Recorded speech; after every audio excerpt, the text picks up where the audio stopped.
로마서 3장 27절에서 30절 우리 다 같이 합독하시겠습니다. 다 같이 시작. 그러므로 자랑할 때가 어디 있느냐? 있을 수 없느니라. 무슨 법으로냐? 행위의 법으로냐? 아니라 오직 믿음의 법에 의해서니라. 그러므로 우리는 사람이 율법의 행위에 없이 믿음으로 의롭게 된다고 단정하노라. 하나님은 유대인들의 하나님이시며 이방인들의 하나님은 아니시냐? 물론 이방인의 하나님도 되시느니라. 정령 할례자도 믿음으로 인하여 의롭게 되고 무할례자도 믿음으로 의롭게 하실 분은 하나님 한 분이시니라. 아멘. 초대 교회 때는 이렇게 사도들조차도 많이 혼란스러웠던 경험을 겪게 됩니다. 그 이유는 지금까지 계속해서 하나님께서 율법을 지켜서 의롭게 된다라고 믿었던 사도들이었기 때문에 이제 예수님 십자가 이후에 사람들에게 복음을 전하고 복음을 전했을 때 사람들이 예수님을 영접하게 되고 영접하게 될 때 특별하게 사도들에게 성령이 임하는 것을 눈으로 보여줍니다. 이걸 조금 지금 현대 약간 문제 있는 분들이 이렇게 쓰기도 해요.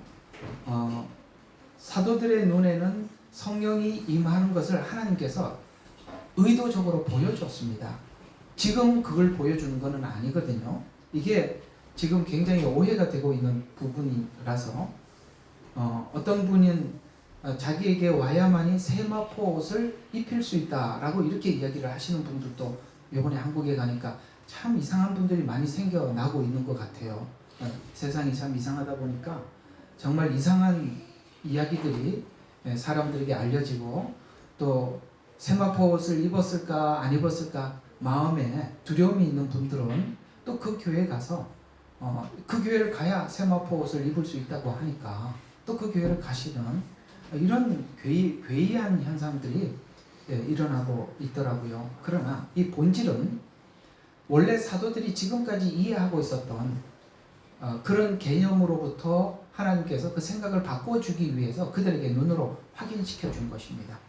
그것이 이제 확인되고 난 이후에 율법을 지켜왔던 유대인들과 이방인들 사이에서 어떻게 하나가 될 수 있는 완유맨이 어떻게 되었는가, 요건 저녁 시간에 아시겠어요? 저녁 시간에 말씀을 드릴 테니까 들어와서 들으시면 되겠습니다.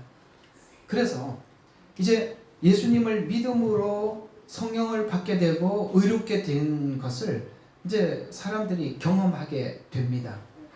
근데 로마서는 믿음으로 의롭게 된 우리가 믿음으로 의롭게 됐다는 것을 우리가 다 알고 있는데 혹시나 계속 우리에게 뭘 강조하고 있느냐면은 믿음으로 의롭게 그러니까 율법으로 의롭게 되었던 사람들의 상태와 믿음으로 의롭게 된 사람들의 상태 둘을 계속 비교를 하면서 율법으로 의롭게 되었던 사람들이 그 의롭게 된다라고 생각했던 그 유대인들이죠. 기본적으로 유대인들이 이해하고 있던 구원은 구별과 차별 이외에는, 그러니까 다른 사람들과 자기를 볼 때 구별하는 것, 차별, 이거 이외에는 아무것도 없었는데 믿음으로 우리가 의롭게 된 이후에 유대인들이 구별과 차별을 가지고 자기들의 구원을 이해했던 것과 전혀 다른 구별과 차별이 없어져야만이 우리가 믿음으로 의롭게 되었다는 것을 이해하고 있는 것이다라고 설명하려고 하는 것이 오늘 이 3장 이야기라는 거예요. 말이 이렇게 돌아왔는지 직선으로 갔는지는 잘 모르겠습니다만 이해가 가요? 유대인들은 자기들은 하나님 앞에 선택받은 그러니까 육적으로도 선택받았고 영적으로도 선택받았기 때문에 이방인들과 자기들은 다른 차별, 구별로 구원을 이해를 했는데 예수님을 믿어서 의롭게 된 우리들은 절대로 유대인들이 가지고 있었던 구원에 대한 이해와 같이 구별과 차별이라는 개념이, 그런 개념이 내가 믿는 믿음 안에 조금이라도 있다면 이건 잘못된 거다. 이걸 설명해 주기 위해서 오늘 이야기를 하는 거거든요. 왜냐하면 오늘 여기 그 이야기들이 쭉 이렇게 설명이 되어 가고 있는데요. 자, 이렇게 보면 율법, 그러니까 구약에는 율법이 있는 자와 없는 자를 차별했다면 신약에 믿는 자와 믿지 않는 자들이 만약에 나도 내가 믿어서 구원을 받았다, 너는 믿지 않아서 구원을 받지 못했다라고 이런 차별을 우리가 가지고 있다면 구약에 있었던 유대인들이 가지고 있었던 구원과 별 다를 바 없는, 차이가 없는 구원을 이해하고 있다. 그거는 그렇게 하면은 너는 지금 믿음으로 의롭게 되었다는 이 의를 잘못 오해하고 있는 것이다. 이걸 지금 설명해 주고 있다는 것입니다. 왜냐하면 이런 이야기가 있기 때문에 성경에는 계속 이런 이야기들을 우리에게 반복해서 이해시키고 있는데 그게 뭐냐면 그리스도 예수 안에는 차별이 있어요, 없어요? 없어졌어요. 뭐가 없어졌죠? 유대인이나 이방인이나 그 사이에 차별도 없어지게 되고, 그죠? 종이나 자유자 사이에도 차별이 없어지게 되고, 모든 차별이 없어진 것으로 이해를 해야 정상적이라는 거예요. 왜? 그리스도 예수 안에는 차별이 없거든요. 더 나아가서 저 바깥에 믿지 않는 자들이나 믿는 나나 역시 차별이 또 없어진 거라고, 그렇게 성경은 이야기를 하고 있는 것입니다. 그러나 우리는 은연중에 차별을 가지고 있거든요. 맞나요? 우리는 은연중에 차별을 가지고 있습니다. 나는 믿었다, 너는 믿지 않았다. 이 부분에 대해서 우리는 처음에는 내가 믿었기 때문에 구원을 받고 내가 믿었기 때문에 의롭게 되었다라고 이렇게 이해할 때는 그런 생각을 잠시 할 수는 있습니다만, 우리가 복음에 대한 정확한 이해를 하면 할수록 이 차별이 사라져가는 것이 정상이고 사라져야 한다라고 성경은 이야기를 하고 있는 것입니다.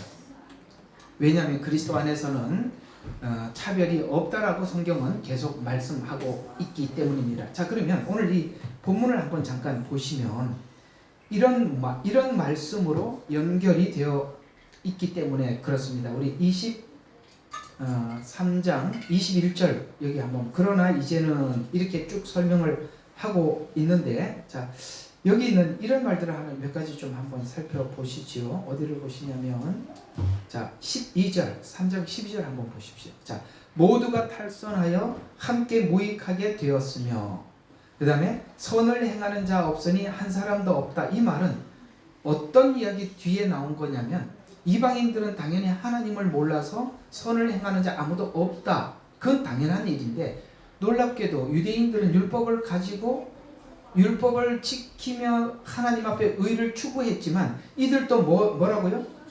탈선해서 무익하게 되었고 선을 행하는 자 하나도 없다라는 이 말은 유대인, 이방인 모두를 지칭하는 것입니다. 그러면 유대인들은 지금까지 차별을 가지고 자기들의 구원을 이해를 했단 말이죠. 근데 성경은 뭐라고 이야기하느냐? 그들도 역시 선을 행하지 않았을 뿐만 아니라 선을 행하는 사람이 아무도 없다라고 이야기하면서 19절, 자, 이 모든이라는 말이 계속 반복되고 있어요. 자, 모든 입을 막고 온 세상이 하나님 앞에 죄가 있게 하려 함이라라는, 여기 누구 다 포함되어 있죠? 율법을 가지고 있었던 유대인도 포함되어 있단 말이죠. 그러니까 입을 막았다. 자, 모두가 죄인이다. 그 다음에 모두 입을 막았다라는 말은 무슨 말입니까? 그래도 할 말이 있을 텐데 할 말이 전혀 없게 되었다. 이렇게 되는 것입니다. 아시겠죠? 입을 막았다는 말은 그래도 저는 이런 의의가 있지 않습니까? 라고 이야기할 만했던 유대인들도 그들은 할 말이 없게 했다. 모든 입을 막았다라고 해서, 그 다음에 또 23절 계속 봐요. 모든 사람이 죄를 지었으므로 하나님의 영광에 이르지 못했다라고, 이렇게 모두라고 딱 입을 막아놓고 영광에 이르지 못했다라고 완전히 차단을 시켜놓고, 그 다음에 어떤 말이 계속 반복되느냐, 24절부터 이런 말이 계속 반복돼요. 자, 24절을 보니까 구속을 통하여 그의 은혜로, 자, 그의 은혜. 그 다음 25절에는 뭡니까? 하나님께서 그의 피를, 그 다음에 또 그 뒤에 25절 믿음을 통하여 그를 화목제물로 세웠다. 25절 후반절에 보니까, 자, 죄들의 사심으로 인하여 그의 의를 선포하려 함이라. 자, 어떤 말이 계속 나오죠? 그의 의. 그라고 이야기하고 있어요. 자, 그러면 오늘 로마서가 어떻게 설명을 해오고 있었냐면, 2장에는 죄의 목록을 쭉 기록을 했어요. 그 이방인들은 당연히 그렇게 살았다는 거예요. 그러면 유대인들은 율법을 가지고도 의롭게 살지 못했다고 이야기합니다. 그래서 둘을 다 묶어버렸어요. 모두가 죄 아래에 있다. 입을 막았다. 그 다음에 모든 사람이 죄를 범하였다. 하나님의 영광에 이르지 못했다. 그게 무슨 말입니까? 우리가 어떤 말도 할 수 없도록 하나님께서 완전히 차단시켜 놓고 그 다음에 그를 화목제물로 세웠다. 그를 통하여 그를 이렇게 설명을 함으로써 우리가 가진 의가 입을 막을 정도였으니까 우리는 할 말이 없게 되었단 말이에요. 그래서 이 모든 의가 어디로부터 왔다고 이야기하느냐? 그분으로부터 왔다라고 이야기를 함으로써 그 다음 이야기가 뭐냐면 우리가 내가 믿어서 구원을 받게 되었습니다라는 말에 입을 또 막는 거라 이 말이에요. 무슨 말입니까? 우리의 의가 어떤 것도 나오지 못하도록 차단을 시켜놓고 하나님께서 구원 의를 베푸셨다. 이게 로마서가 설명하고자 하는 중요한 핵심이라는 거예요. 오늘 그래서 오늘 여기 그러므로라는 단어가 접속사가 붙어 있는 겁니다. 앞에 있는 쭉 이야기 전체를 이해했다면 그러므로라는 단어를 구원에 대한 내용을 정확히 이해했는가를 확인하는 차원에서 덧붙이고 있는데 그 이유는 구원과 구원의 이유에 대해서 오해를 할 수 있기 때문에 덧붙이게 된 것입니다. 덧붙인 내용의 핵심은 구원을 정확히 잘 이해했는가라는 질문입니다. 구원을 정확히 잘 이해했는가라는 질문이거든요. 그래서 믿음으로 구원을 받았다면 자랑이나 차별로 구원을 확인하라고 덧붙인 거예요. 만약에 차별이 있다던가 아니면은 자랑이 내 마음속에 있다면 네가 지금 그분으로 인해서 의롭게 된 것에 대한 이해가 뭔가가 잘못되어 있다는 것이죠. 그래서 질문의 요지는 믿음으로 얻은 의가 자랑과 차별에 대한 마음은 없는가라는 질문인데요. 특히 우리 이제 여러 사람들이 있지만 우리 한국 사람들이 가지고 있는 좀 경향이 뭐냐면 이 감성적인 경향, 이게 참 우리에게 하나님 앞에 감정을 드리는 데는 참 좋은 성향을 가지고 있기는 있지만 이 구원을 이해하는데 이것이 일부 방해가 될 수도 있다는 차원에서 보면 이 감성적인 경향이 있는 자들에게 감성적인 이 내가 구원받았다, 내가 믿었기 때문에 구원받았다라는 이런 감성적인 성향은 접어두고 논리적으로 냉정하게 생각해보면서 오늘 이 본문의 질문을 받고 우리는 이렇게 대답을 해야 할 필요가 있는 것입니다. 오늘 여러분 각자에게도 내가 믿는 믿음이 구원이 차별이나 아니면은 구별로 내가 이해를 하고 있다면 오늘 이 본문에 대한 질문에 여러분 스스로가 한번 대답을 해보시고 오늘 이 설교를 마치고 난 이후에도 여러분들이 여전히 내가 이 대답을 평생 할 수 있는가라고 한번 생각해 볼 필요가 있는 오늘 그런 질문이기도 하는 것입니다. 그래서 성경은 구원에 대한 오해에 대해서 잘못 이해할 때 어떤 자랑을 가질 수 있는가 하면 어떤 차별을 가질 수 있는데 나는 믿었기 때문에 구원을 얻은 것이 마땅하고 너는 믿지 않기 때문에 구원을 얻지 못하는 것이 마땅하다고 생각하는 것이 곧 오늘 우리가 예수를 믿어서 의롭게 된 우리들이 가지고 있는 차별이요 자랑일 수 있다는 것이죠. 누구처럼요? 유대인들처럼. 유대인들이 이렇게 이해를 하고 있었던 것처럼 구원을 잘못 이해한 사람들에게 왜 이런 생각을 하게 되었는가? 구원을 믿음으로 받았다는 내용이 나는 믿었다. 그래서 구원을 얻었다라는 것이 믿음의 조건이 내가 영접한 것 믿는 것이 되는 순간 자랑과 차별로 등장하게 되는. 내가 뭐 했다고요? 영접했다. 믿는다. 이게 요한복음에 보면은 영접하는 자 곧 그 이름을 믿는 자에게는 하나님의 자녀가 되는 권세를 주셨으니 이렇게 말씀을 하고 있었고 우리는 그렇게 배워왔어요. 사실입니다. 저도 그렇게 배워왔고 그죠? 그런데 맞아요. 여러분들이 영접을 했어요. 그러니까 믿는다라는 표현은 우리에게는 굉장히 추상적일 수 있어요. 그러니까 영접이라는 말은 실제 내 마음속에 모셔드렸다는 뜻에서 성경은 요한복음 더 분명하게 믿음이 영접이라고 단어를 분명하게 쓰고 있습니다. 그런데 우리가 처음에는 그렇게 생각할 수 있어요. 그러나 로마서는 점점 이 설명을 해가면서 그분의 사랑 안에서 끊을 수 없다라고 그분 쪽으로 계속 옮겨지고 있다는 사실을 아셔야 돼요. 여러분들이 교회 와서 이 복음을 듣고 예수님을 구주로 영접한 거, 그래서 구원받은 거 맞습니다. 이게 틀렸다는 것이 아니라, 그러나 이것이 그걸 기점으로 해서 모든 구원을 이해해 들어가기 하게 되면 여러분들이 또 다른 유대인이 될 수가 있다는 거예요. 이걸 지금 로마서가 지금까지 율법으로 의롭게 되었다라고 이해하고 내려왔던 유대인들과 또 그들을 향해서, 이방인들도 있지만 그들을 향해서 절대 과거에 가지고 있었던 그 구원관이 오늘 믿음으로 의롭게 된 우리들이 과거에 가졌던 구원관과 동일하게 그렇게 자리 잡지 말라고 설명을 해가고 있는 것이 로마서가 가지고 있는 특징 중에 하나라는 거예요. 자, 그래서 로마서 1, 2장에서 처음부터 이걸 설명하기 위해서 1, 2장에서 인간이 얼마나 악한가를 설명한 이유는, 인간은 스스로가 구원받을 수 있는 존재가 아니라는 것을 알고, 하나님이 알고, 아시겠어요? 우리가 아는 게 아니라 하나님이 알고 십자가라는 구속이라는 방법을 통해서만 구원을 얻는다는 것을 알려주기 위해서 로마서가 기록되었는데요. 로마서와 다른 서신의 차이가 있어요.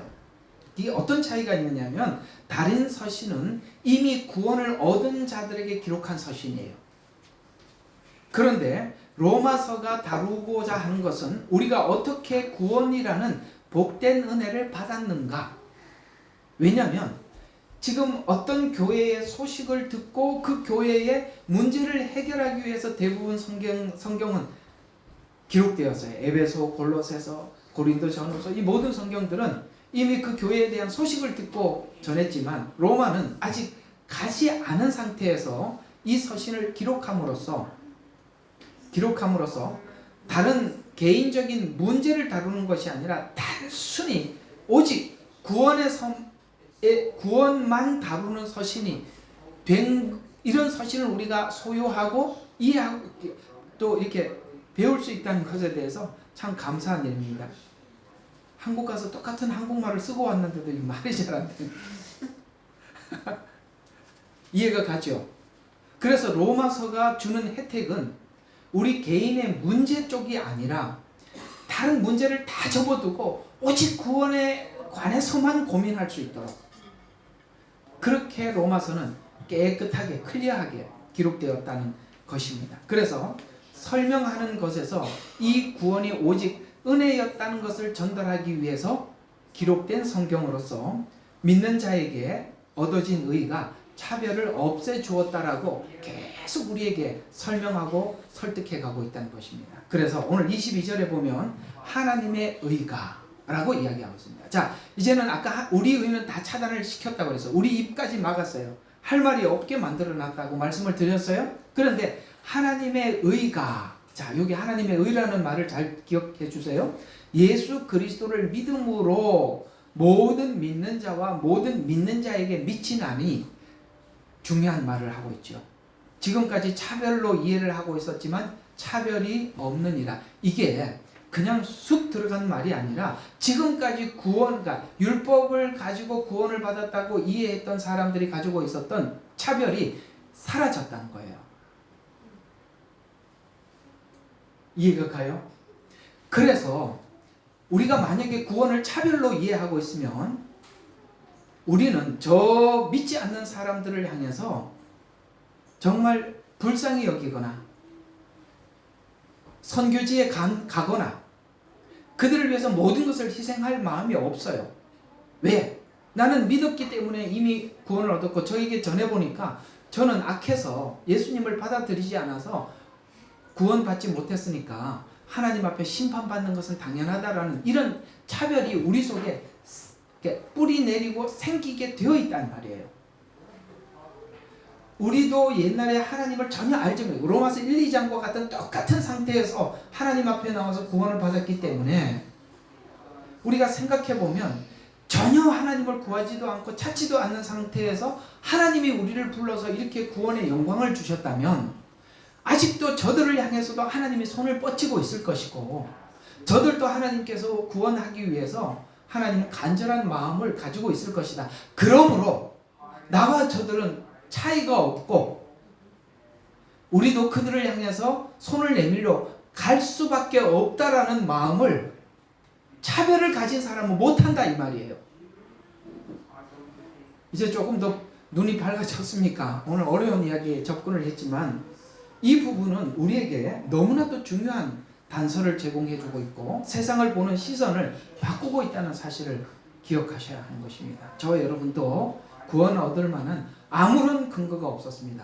이 자리에 여기에 하나님께 나와서 말씀을 듣고 이렇게 은혜를 받고 있는 것은 전적으로 하나님의 은혜라는 사실을 잊지 마십시오. 만약에 이것이 차별이나 구별로 가기 시작하면 우리의 의가 여러분 개인의 의가 쌓이게 되고 그것은 여러분들은 당연하게 교만으로 가게 되어 있고 여러분들은 여러분 스스로가 망가지는 길로 접어들 수밖에 없는 것입니다. 그래서 로마서는 이 부분을 처음부터 차단을 하고 있는 것입니다.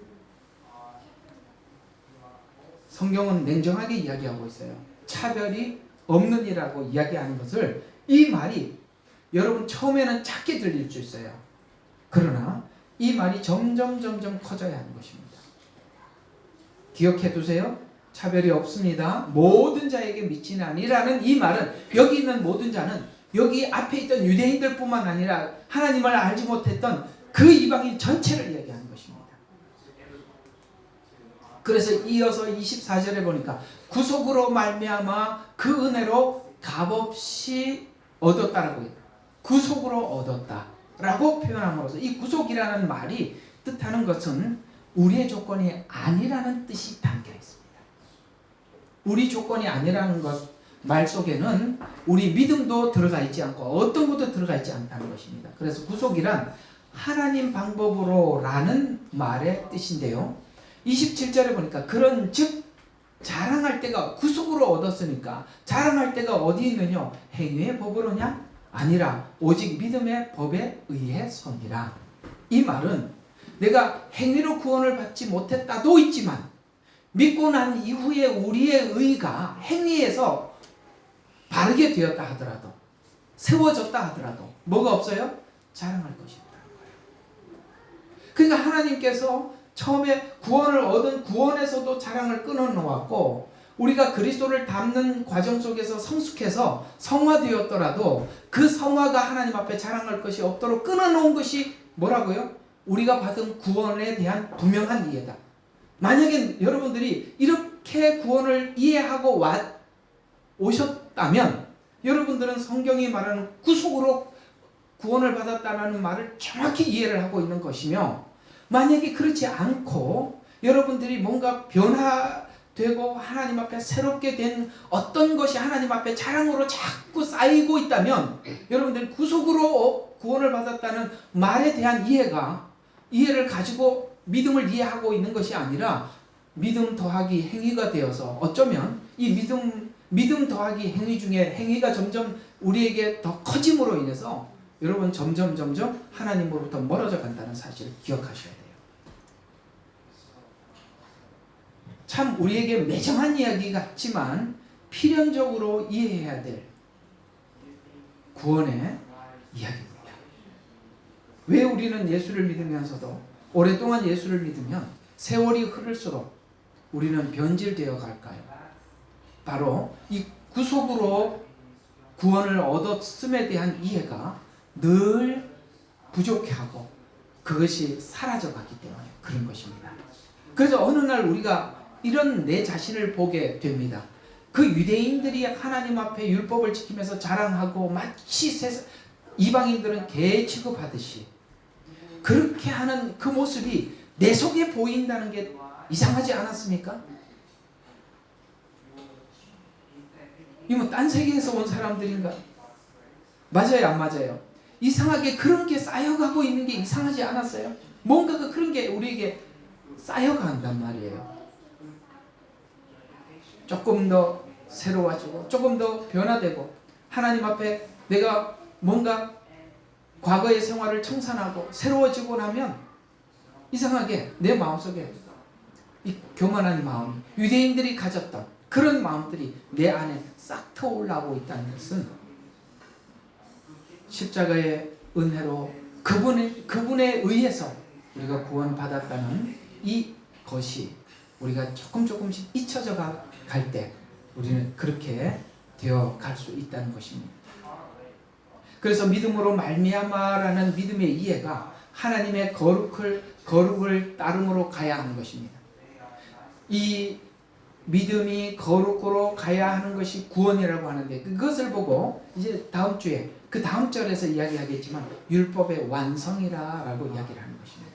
그러니까 믿음으로 율법을 완성해 가는데 율법이 완성되더라도 변질되지 않는 게 은혜로 받은 구원이고, 유대인들은 은혜로 율법을 완성하는 것이 아니라 자기가 의지로 율법을 완성하고 있었기 때문에 그렇게 거만하게 갔던 것처럼, 만약에 우리가 율법을 완성해 가고 있는 내 자신을 보면서 유대인들처럼 그렇게 변질되어 가고 있다면 우리는 믿음을 놓쳐버리고 다시 율법으로 돌아가는, 이 믿음이 마치 구약에 있는 이스라엘 백성들의 율법으로 돌아가는 것과 같은 그런 현상이 오늘 믿는 우리에게도 일어날 수 있음에 대해서 로마서는 매우 경계하고 있다는 것입니다. 그래서 구원을 정리해 보면 내가 믿어서 얻은 구원인 것 같아 보이지만 십자가 안에 그리스도의 의가 내 것이 되는 것이 구원이라는 것입니다. 그래서 성화가 필요함을 알게 돼요. 구원을 얻은 우리들이 자발적으로 내가 이렇게 변화가 필요하구나라는 것을 알게 되고, 그것이 율법에 의해서 강제적인 것이 아니라 자발적이 되고, 그 다음에 이렇게 필요를 알고 자발적으로 성화되어 가는 것을 보고 그 다음 절에서 말씀하고 있는 것이 바로 이렇게 함으로써 율법을 완성해 간다라고 이렇게 표현하고 있는 것입니다. 이것으로 우리가 율법을 완성하지 않고 다른 방법으로 율법을 완성해 가면 우리는 분명히 교만해져 가는 것입니다. 그 교만하기 전에 나타나는 증세가 뭐라고요? 구별과 차별이다. 오늘 계속 반복해서 이야기하겠습니다. 하나님이 나에게 요구하는 의를 내가 내 사명으로 알고, 하나님께서 내게 의를 요구해요. 그걸 내가 사명으로 알고 그리스도께서 주신 의를 내 것으로 만들어 가는 것이 구속으로 의를 주신 목적이라고 말씀하고 있는 것입니다. 예수 그리스도 안에 있는 구속으로 말미암아라고 그래서 말씀하고 있는 거예요. 예수 그리스도 안에 있는 구속으로 말미암아 우리가 의롭게 되었다.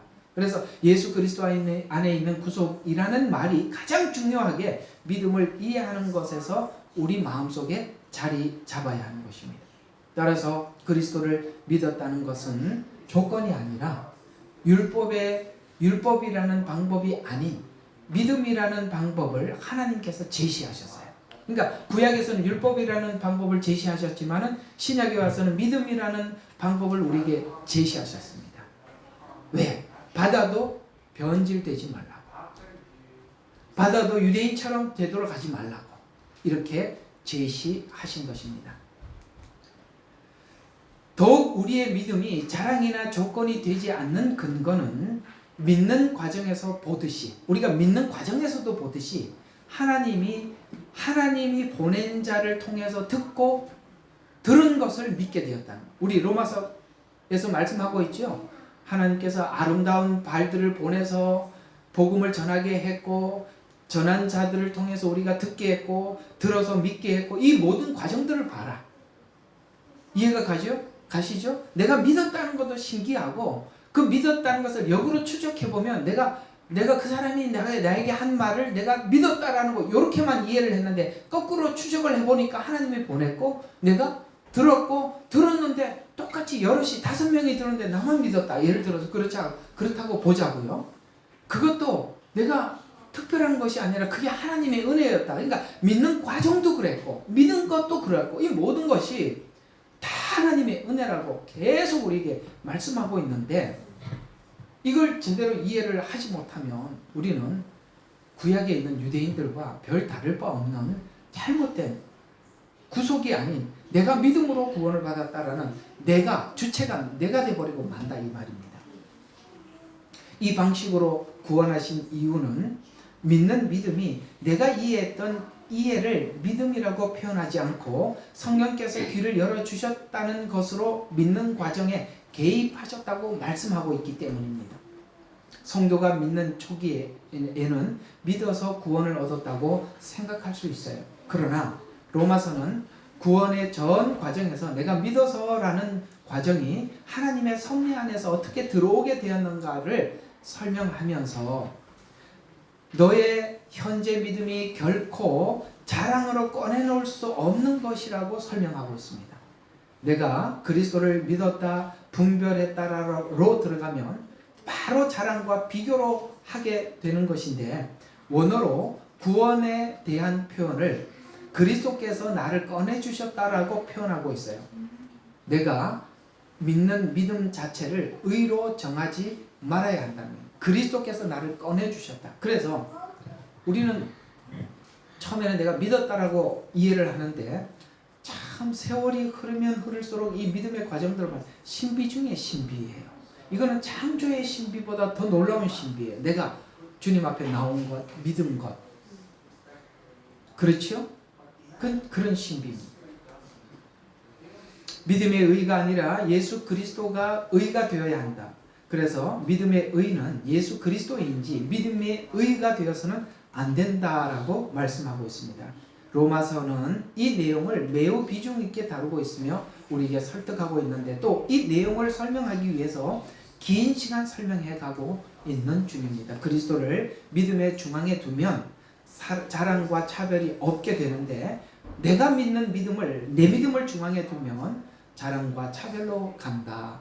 이 부분을 계속 우리에게 설득해 이해해 주고 있는 것입니다. 내가 믿었다. 그래서 구원을 얻었다는 믿음을 강조한 자는 내가 가서 그리스도를 모셔왔다고 생각하게 된다. 이게 이제 뒤편에 보면 그리스도가 하늘에 계시면 내가 모셔 내려와야 하고 저 아래 계시면 내가 그분을 찾으러 내려갔다가 만나러 가야 하는데 우리가 찾으러 갈 필요가 없다는 거예요. 이게 찾으러 간다라는 표현을 쓴 것은 율법을 지켜야 그분을 만난다. 이렇게 로마서가 설명하고 있어요. 어쨌든 좀 알아두세요. 저기 계신데 이 조건을 만족시켜라라고 하나님이 그 만족하는 조건을 이렇게 기준을 정해 뒀더라면 내가 그 기준에 맞도록 내가 해야만이 그분을 만날 수 있었는데 그 기준을 하나님이 설정해 놓은 게 아니라 오셨다는 거예요. 로마서에서 그렇게 말씀하고 있잖아요. 와서 만났다. 그러면 우리가 더 할 말이 없는 것이 뭐죠? 만약에 거기 이 조건을 만족시켜라고 하나님이 정해놨다면 그 만족시켜서 주님을 만났다면 나도 자랑할 것이 있겠죠. 왜요? 내가 그 조건을 만족시켰기 때문에 만났잖아요. 그런데 그게 아니라 그분이 오셨다면 와서 만나주셨다면 우리가 하나님 앞에 할 말이 없는 거죠. 그런 이야기라는 것이죠.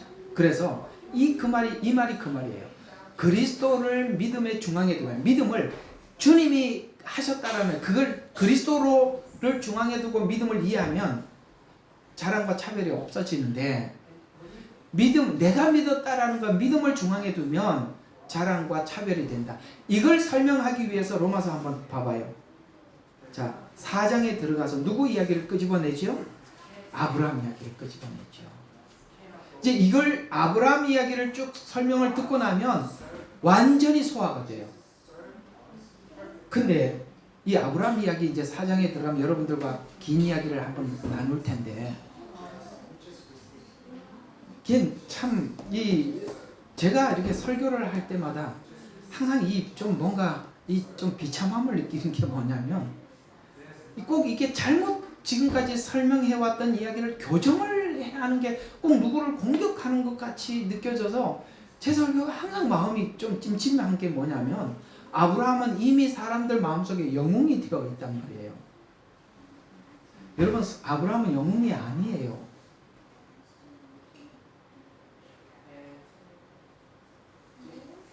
왜 영웅이 됐냐면 아브라함을 봐라. 갈대아 우리에서 갈 바를 알지 못하고 나왔잖냐. 아브라함을 봐라. 이삭을 모리아산에 드렸잖냐. 우리도 아브라함의 믿음을 갖자. 그러면 하나님이 일한 게 아무것도 없고 아브라함 믿음만 남았어요. 오늘 로마서가 우리에게 조심하라는 게 뭐죠? 우리의 믿음만 남으면 안 된다고 이야기하고 있는데 우리는 뭘로 배웠죠? 아브라함의 믿음만 배웠다고요. 그러니까 아브라함은 이미 사람들 마음속에 영웅이 되어 있어요. 근데 나는 여러분들에게 영웅이 아니라고 설명을 해야 되기 때문에 항상 제가 비참함을 느낀다는 말이에요.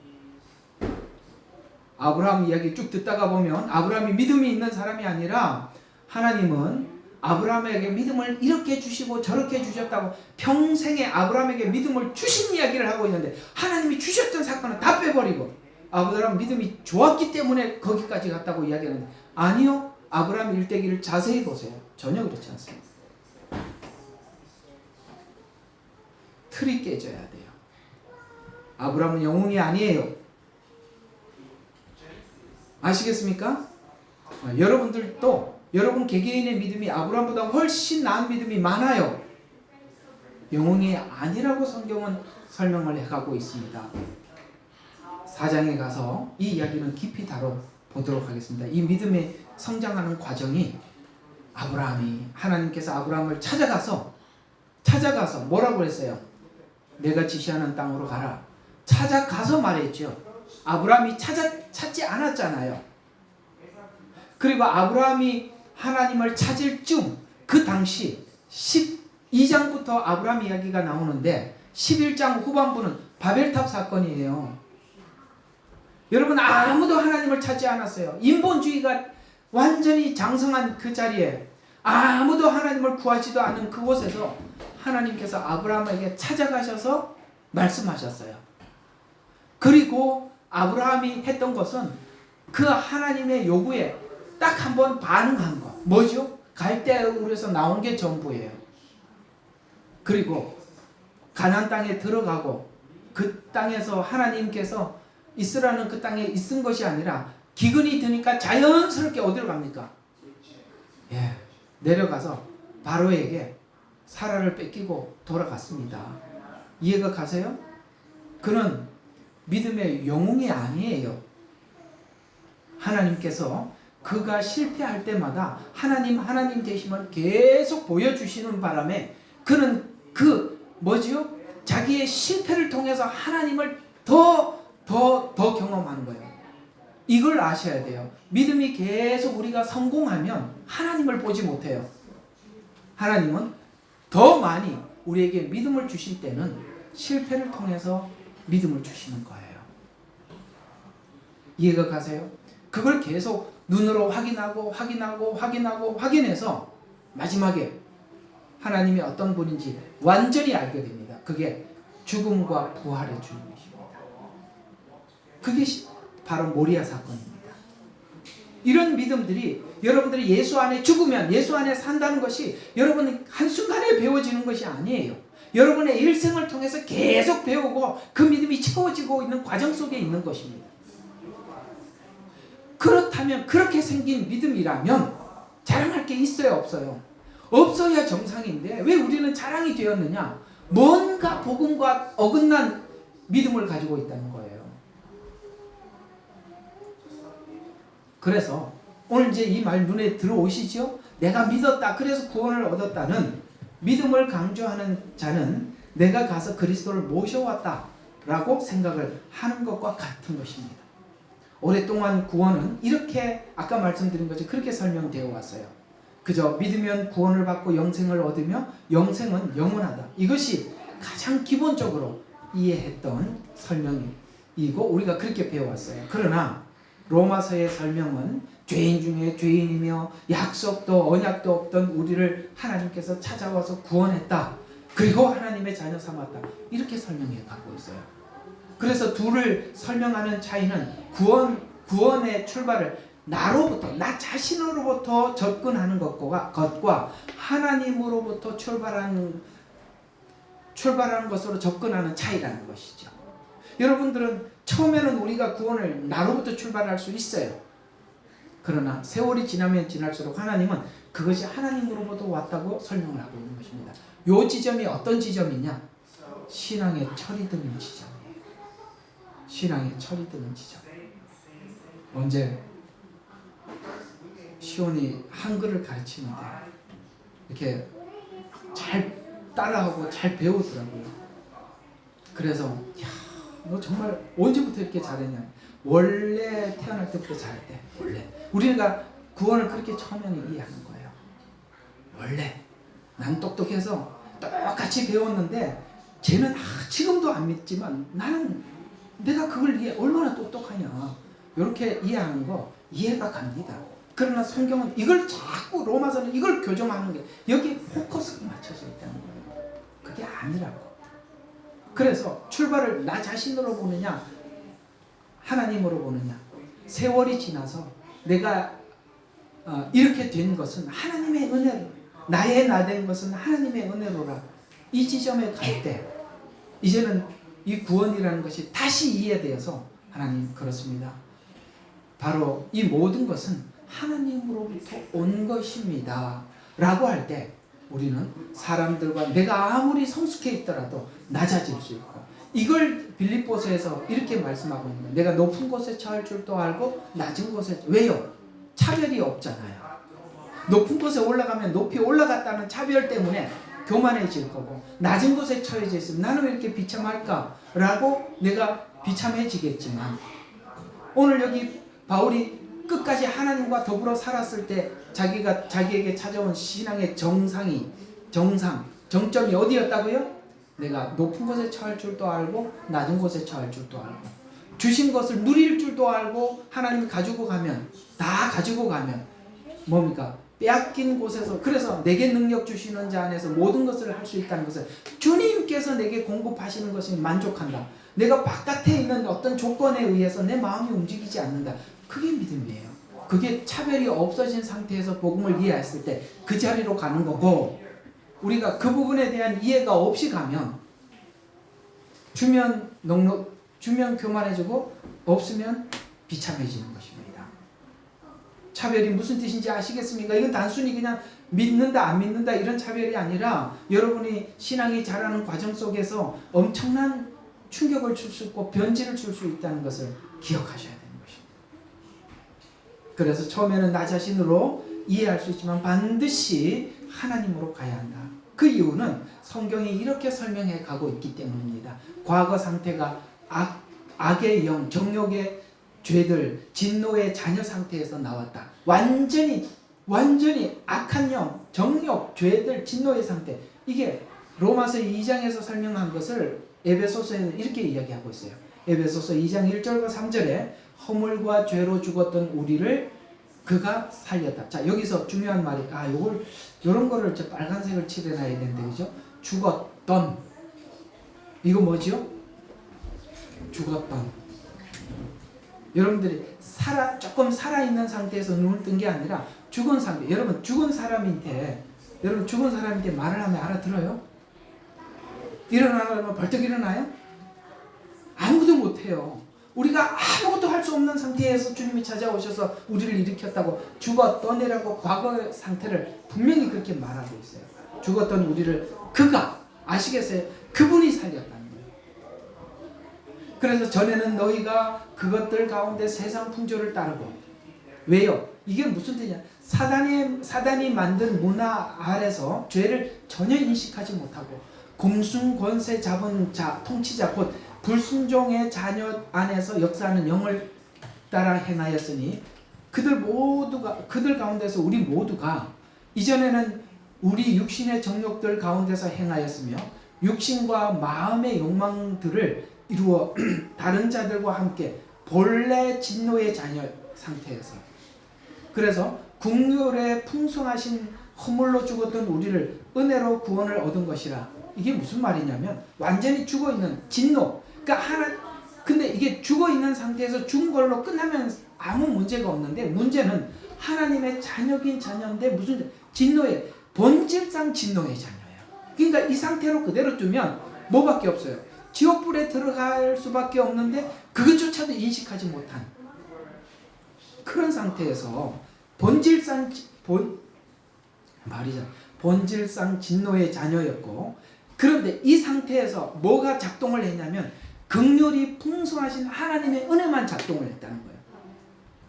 그래서 허물로 죽었던 과거에 이제 죽은 상태에서 우리를 살리셨으니 라고 이야기하면서 은혜로 구원을 얻은 것이라. 에베소서 2장이 하고 싶은 이야기가 뭐죠? 우리의 구원에는 아무런 조건이 없었다. 이렇게 이야기를 하고 있는 것입니다. 이 상태에 있던 우리가 구원을 어떻게 일어났나? 하나님의 사랑과 긍휼의 결과일 뿐이다.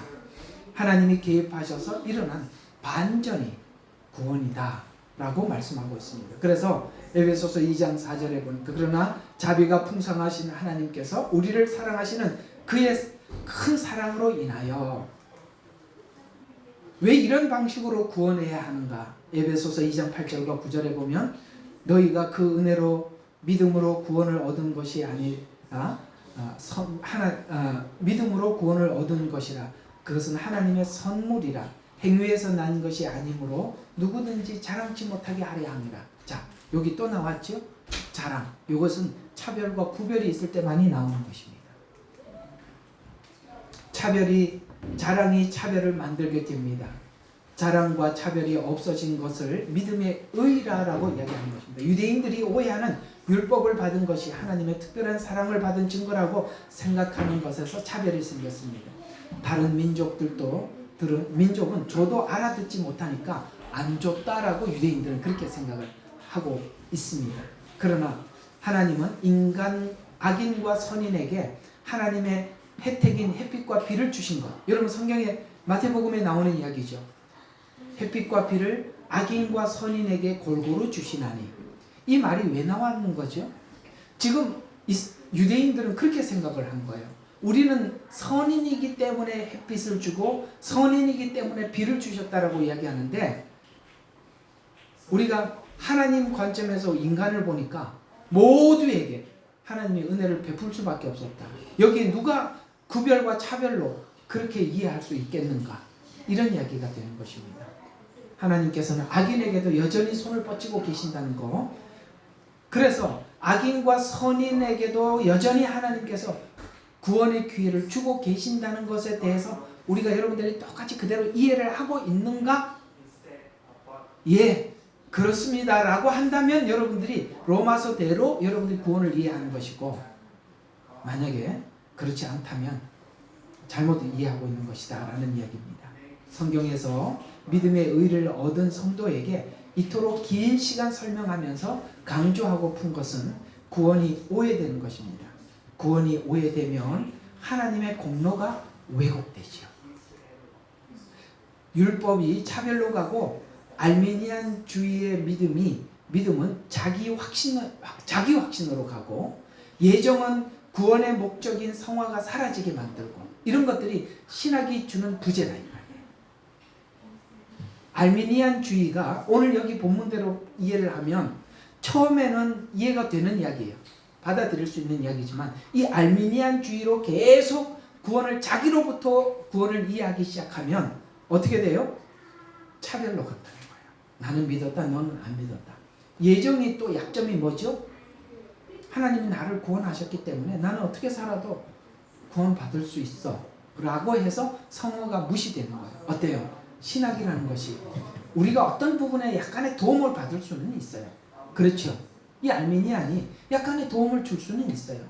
그러나 예정도 그럴 수 있습니다. 그러나 이것을 기준으로 성경은 보지 말라는 거예요. 그래서 이런 문제들이 자연스럽게 생기게 되는 것입니다. 성경이 말씀하신 구원, 믿음을 정확히 이해하지 못하면 구원이 두려움이 되거나 방종이 되거나 자랑이 되는 것이다. 이 모든 것은 다 구원에 대해서 잘못 갔을 때 나타나는 증상들이다. 두려움. 여러분 이단들이요 이런 거 너무 잘 알아요. 오늘 이단 이야기를 여기 결론적으로 말씀을 들어보면 구원에 대해서 사람들이 자기 확신에 대해서 부족함이 있어요. 그러면 신천지 가보면 아주 해맑게 구원을 기쁨으로 이해하고 있습니다. 왜냐하면 내가 신천지에 있는 한 14만 4천 안에 들어와 있고 14만 4천 안에 들어와 있는 한 내 구원은 안전하다. 이게 구원이 주는 두려움이 잘못 갔을 때 거기 들어가 있는 겁니다. 두려움으로 갈 수 있어요. 이걸 가지고 얼마나 많은 이단들이 사기를 치고 사람들을 현혹합니까? 또 하나, 구원이 방종으로 갈 수 있어요. 이해가 가요? 천국은 가야 되겠는데 죄는 여전히 짓고 이 죄 짓는 대로 살고 싶고, 이게 초창기에 나왔던 영지주의가 오늘 교회 안에 얼마나 편만합니까? 아무렇게 살아도 믿으면 돼, 표 받아도 돼, 믿으면 구원받는다고 했는데 왜 표 받는다고 하나님 거부해? 이렇게 전혀 그렇지 않는데, 이해가 갑니까? 방종으로 갈 수 있단 말이에요. 얼마든지 여러분들이 이해하고 있는 이 복음이 잘못 갈 수 있다는 거예요. 또 하나, 자랑으로도 갈 수 있다는 거예요. 이 모든 것은, 이 두려움, 방종, 자랑, 모든 것은 전부 다 잘못 간 결과예요. 그래서 이걸 정확하게 하나님 안에서 자리를 잡고 우리 자신을 지키려면 구속으로 의롭게 되었다라는 이 복음이 도대체 무슨 말인지를 정확히 알고 있어야 한다. 이것이 로마서가 우리에게 설명하고 설득하기 위한 중요한 부분이라는 것입니다. 이런 이야기들을 로마서를 하는 내내 여러분들 하나님께서 이해를 시킬 것입니다. 결론입니다. 믿음은 결국 정말 이 복음을 복음답게 정확하게 이해하고 있으면 우리가 순종이 자발적인 순종이 되게 돼 있어요. 여러분, 그렇게 열매가 나타나고 있으신가요? 그러면 여러분들이 제대로 복음을 이해하고 있는 것입니다. 순종이. 그리고 모든 일에 감사케. 감사하죠. 그리고 아직 저 불신자들조차도 여전히 사랑으로 다가가게 됩니다. 각자가 자기 믿음이 어떻게 이해하고 있는지 이 두 이야기, 앞에 이야기 있잖아요. 두려움, 방종, 자랑. 그 다음에 여기에 다음 이야기 뭐죠? 이 결론에 와서 자발적이냐, 감사냐, 사랑이냐, 이렇게 우리가 열매를 두고 봤을 때 성경은 분명히 말씀하고 있습니다. 열매를 보면 아나니, 여러분의 열매는 어느 쪽으로 가고 있습니까? 그러나 우리가 제대로 복음을 이해하기 위해서는 한 바퀴 돌 수는 있어요. 자기 믿음에 대한 믿음의 의심으로 인한 두려움, 예정된 구원의 오해로 인한 방종과 생각 없는 믿음, 율법적 믿음의 확신으로 인한 차별, 이런 것들이 우리가 이렇게 잘못 겉돌아가는, 삥 돌아오는 과정일 수 있어요. 둘째 아들이 그 얘기예요. 아버지 안에서 얻은 구원과 그 아버지 안에서 살아가는 행복, 이 부분에 대한 이해가 없으니까, 그래서 자기 방식대로 살고 싶은 거예요. 그래서 아버지에게 내게 돌아올 상속을 달라고 하고, 여러분 성경에 이 둘째 아들이 간 곳이 마을로 간 게 아니에요. 어디로 갔죠? 먼 나라로 갔다고 해요. 이 먼 나라라는 말은 굉장한 의미가 있습니다. 여러분, 나라마다 법의 통치가 달라요. 그러니까 아버지 법의 통치가 미치지 않는 다른 곳으로 간 거예요. 그래서 먼 나라로 갔다고 해요. 그러면 그 나라, 둘째 아들이 간 나라는 어떤 나라일까요? 자기 마음대로 살 수 있는 곳이에요. 자기 통치. 그래서 자기가 자기 자신을 통치하고 자기가 자기 자신을 다스렸을 때 나타나는 결과가 뭐였어요? 주염 열매를 먹고 아버지 통치와 자기가 자기 자신에게 주인이 되어서 살았을 때 나타나는 결과물과 아버지 집에서 아버지의 통치를 받은 곳에서 통치를 받은 종들의 삶을 비교하게 하는 거예요. 그래서 자발적으로 돌아와서 자발적으로 순종하는 자리에 가도록 하나님께서 허락하는 거예요. 그래서 인류가 그걸 돌아오기도 하고 개인의 신앙들이 그걸 돌아오기도 하는데, 여러분들 오늘 이 돌아오는 것이 결코 만만치 않다는 것을 아셨다면 저는 여러분들에게 갔다가 오라고 권면하는 것이 아니라 나가지 말아달라고 권면하는 것입니다. 아시겠어요? 나는 비참함을 경험해봐야 되겠다. 굳이 거지로 살 필요는 없지 않아요?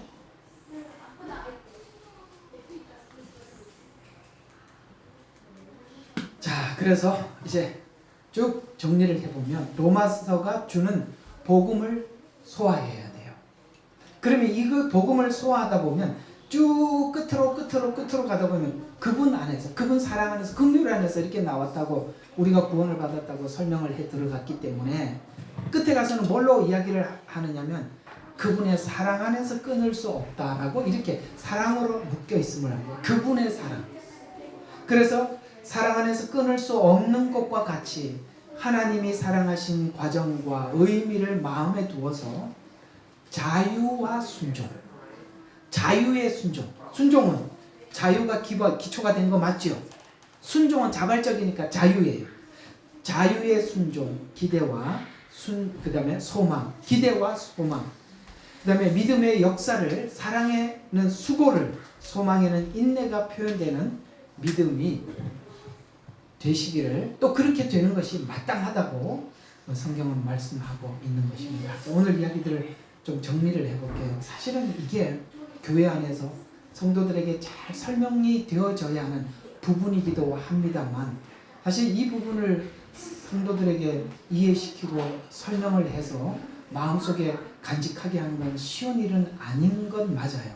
이게 쉽지는 않아요. 그러나 우리가 꼭 기억해야 되는 것은 구원이라는 것을 우리가 처음에는 나를 중심으로 해서 하나님께 어떻게 찾아갔는가, 내가 어떻게 주님을 만났는가, 간증들이 그런데 간증을 들어보면 대부분의 간증들은 하나님께서 나를 어떻게 찾아와서 만나 주셨는지를 간증은 그렇게 해놓고 삶에서 보면 나는 특별해서 나를 찾아와서 만나 주셨다라고 해서 또 간증은 그렇게 해놓고 마치 자기가 주인공이 된 것 같은 인생을 살아가더라는 거예요.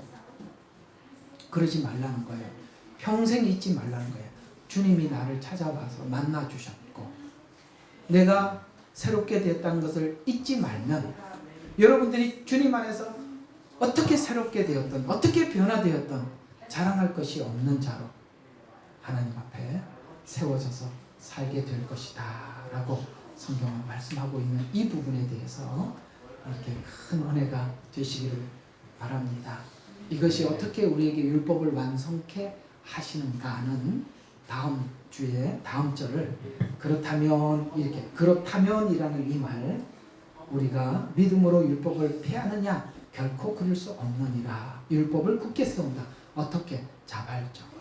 여기에 들어가 있는 것입니다. 기도하겠습니다. 하나님 아버지, 오늘은 로마서 3장 27절부터 30절에 있는 이 말씀을 통해서 우리가 우리 속에 자랑과 차별을 가지고 구원을 지금 이해하고 있는지, 아니면 오직 대속하신 그 사랑과 은혜로 그 복음을, 구원을 이해하고 있는지는 우리의 삶의 열매에서 두드러지게 나타날 것이라고 말씀하고 있습니다. 주님, 원하고 기도하옵기는 우리는 처음에 내가 믿어서 구원을 얻는다고 분명히 그렇게 구원을 이해해 시작했지만, 그러나 복음은 우리에게 말씀하시기를 주님이 우리에게 찾아와 주셨고 만나 주셔서 얻게 된 구원이라고 말씀하고 있습니다. 그렇다면 우리가 자랑할 것이 무엇이냐라는 질문 앞에 서서 하나님 앞에 분명히 대답할 것은 자랑할 것이 없고 오직 하나님께 영광을 돌려드려야 할 것밖에 없습니다라고 화답할 줄 아는 우리 성도들이 다 되게 축복하여 주시옵소서. 우리를 보내신 예수 그리스도의 이름으로 기도드렸습니다.